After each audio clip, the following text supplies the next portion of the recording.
今日食乜餸？阿傾同你諗掂佢。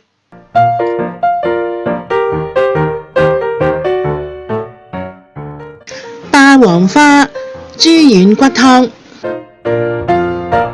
我哋嘅材料呢，就係有乾嘅霸王花、豬軟骨、紅蘿蔔、蓮子、紅棗、蜜棗、無花果、陳皮同埋南北杏嘅。嗱，我哋買咗啲乾貨嘅霸王花，咁我哋呢就用清水呢就係浸軟咗佢先，然後呢就加啲豆粉水洗乾淨佢。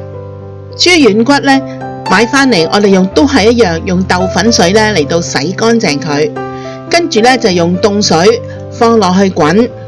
好啦，煲滾咗之後呢，你就見到呢嗰啲排骨呢，佢嗰啲血水啊同埋污糟嘢呢就會浮晒出嚟噶啦。跟住我哋再用凍水洗乾淨啲排骨。陳皮呢，我哋浸軟咗之後呢，就將裏邊嗰啲潺呢就全部刮咗佢。紅棗我哋就唔愛核噶，咁如果有核嘅呢，就要將個核拎咗佢出嚟。蓮子我哋睇睇，如果裏邊有心呢，有個黑色嘅一條心，我哋就要拎咗佢出嚟啦。無花果我哋一開二，等佢容易啲出味。紅蘿蔔同佢切得佢大大件。所有材料準備好就可以煲湯啦。嗱，睇下洗得幾乾淨嘅霸王花，我哋就將佢放喺個底度啦。跟住紅蘿蔔、豬軟骨、